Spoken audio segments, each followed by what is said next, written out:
High বন্ধুরা, সবাই কেমন আছো? আমি ভালো আছি, নিশ্চয়ই তোমরাও ভালো আছো। এই যে আমি চলে এসেছি রথের মেলাতে, চিত্তলায়, দুর্গাপুরে। তো বন্ধুরা, আমি ঘর থেকে বেরিয়েছিলাম কালকে বিপত্তারিণীর বাজার করতে, ঠাকুরের বাজার। তো তোমাদের দাদাভাই বললো যে চলো একটু মেলা থেকে ঘুরে আসি। তো এখন প্রায় রাত 9টা বাজে, মেলা দেখতেই পাচ্ছ অনেকটাই ফাঁকা হয়ে এসছে। অনেক নতুন নতুন সব দোকানও বসছে, এখনও গতকাল থেকে মেলা শুরু হয়েছে। তো তোমাদের দাদাভাইকে বললাম ঠিক আছে চলো একটু ঘুরেই আসি। তো দেখতেই পাচ্ছ রাত 9টা বাজে, এখনও মেলাতে ভালোই ভিড় আছে, কোথাও ফাঁকা তো কোথাও প্রচণ্ড ভিড়, এরকম ব্যাপার। তো অনেক বড় মেলাটা, এই মেলাটা চট করে তুমি ওই 10 মিনিটে বা 1 ঘন্টায় ঘুরে তুমি শেষ করতে পারবে না।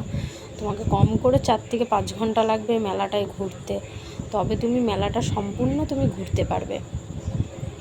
তো বন্ধুরা, দেখতেই পাচ্ছ আমি একটু সামনে সামনে দিয়েই ঘুরে ঘুরে চলে আসছি, কেন এখন ভেতরে ঢোকার মতন সময় আমাদের কাছে নেই।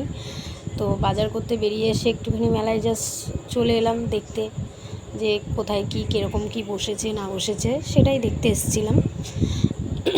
তো আমি বললাম যে চলো ঠিক আছে, কালকে তো রথের দড়ি ধরা হয়নি, রথ দেখাও হয়নি, তো চলো রথের ইয়েতে একটু জগন্নাথকে প্রণাম করে আসবো। তো এই যে আমাদের রথ, দুর্গাপুরের জগন্নাথ দেবের রথ। আর এই যে জগন্নাথ দেবের এখানে মানে প্রতিমাটাকে রাখা হয়েছে। তো ওখানে কীর্তন হচ্ছে, আরও কাল থেকে আরও ভিড় বাড়বে। তো আমরা হালকায় আজকে সামনে সামনে থেকে একটু ঘুরে চলে এলাম। চলো তোমাদেরকে ঠাকুরটাকে দেখাই, জগন্নাথ দেবকে।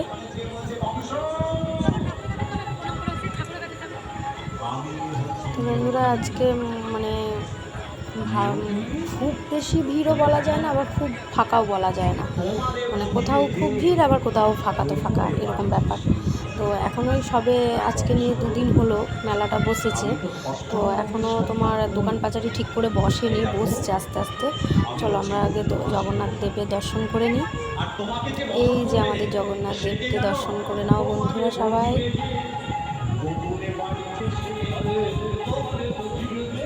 তো বন্ধুরা, আমরা এখান থেকে দর্শন করে আমরা একটু বেরিয়ে গেলাম ওখানে সামনে সামনে থেকে একটু ঘুরতে। ঘুরে আমরা ঘুরে পরে এই যে এই দোকানটাতে চলে এলাম। তোমাদের দাদাভাই জোর জবস্তি বললো একটা পার্স কিনতে। আমি বললাম না, আমি কিনবো না, আমি পরে কিনবো। তো বললো না, ব্যাগের কালেকশান না দুর্গাপুরে মানে চট করে যে কোনো দোকানেই পাওয়া যায় না, চট জলদি বিক্রি হয়ে যায়। তো তোমাদের দাদাভাই বললো যে না, এখন নিয়ে নাও, এরপরে পাবে না, তখন তোমার মন খারাপ হবে। গত বছরও তাই আমার একই ব্যাপার হয়ে গিয়েছিলো। প্রথমে যে ব্যাগগুলো দেখে এসেছিলাম, দ্বিতীয়বারে যে ব্যাগগুলো কিনতে পারিনি, তার জন্য তোমার দাদাভাই বললো আগেই তুমি দেখেছো যখন, তুমি আগেই নিয়ে নাও। তো আমি যে দোকানটা থেকে ব্যাগগুলো নিই সেই দোকানটা বসেনি এখনও, মানে সব দোকানগুলো এখনও বসছে, পুরোপুরি এখনও দোকান সম্পূর্ণ বসেনি। প্রচণ্ড বড় মেলাটা, তার জন্য বুঝতে পারেনি। তো এখনও মেলাটা বসছে। তো মেলাটা প্রায় দিন 15 থাকে, প্রচুর বড় মেলা। যেই মেলাতে আসবে হাতে সময় নিয়ে আসবে, তো সম্পূর্ণ সব জায়গাটা ঘুরতে পারবে। তো আমি তোমার দাদাভাইকে বলছিলাম যে না, আমি যে দোকান থেকে ব্যাগ নিই সেখান থেকেই ব্যাগ নেবো, আমার ওখানে ব্যাগের কালেকশানগুলো খুব ভালো লাগে।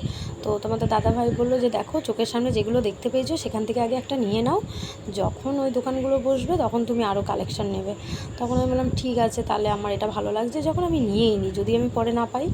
তার জন্য আমি একটা ব্যাগ নিয়ে নিলাম। তো আমি মনে মনে ভাবছিলাম যাক, পুজোর বাজার করতে এসে একটা ব্যাগ তো কেনা হয়ে গেল। তো ওই খুশিতেই আরও মেলাটা একটুখানি ঘুরে নিলাম। তখন দাদা হয়ে বললাম যে ঠিক আছে চলো আর একটুখানি দেখে নিই, ঘুরে নিই কী কী বসেছে, নেক্সট দিন এসে যেন বেশিক্ষণ ঘুরতে না হয়, চট জলদি সব যেন কেনাকাটা করতে পারি। সেটাই তোমার দাদার সঙ্গে মজা করতে করতে বলতে বলতে ঘুরলাম। তো দেখতেই পাচ্ছ কোথাও খুব ভিড় তো কোথাও ফাঁকা ফাঁকা। তো অনেক দোকান এখনও বসছে, প্রায় কিছু কিছু দোকান দেখছি এখনও মানে ঠিকঠাক চলছে, দোকানগুলো বসেনি, এখনও বসবে আরও। তো প্রায় রাত 9:30 থেকে 10টা বাজতে চললো, দেখতেই পাচ্ছ মেলাতে এখনও ভিড়। তো এই মেলাটা প্রায় 10:30, 11টা অবধি ভালোই ভিড় থাকে। তো এই যে বন্ধুরা, বাই বাই, আমরা এখান থেকে চলে যাচ্ছি। আর এই যে আমাদের পাড়ার ছেলেগুলো কিছু দোকান দিয়েছে এখানে।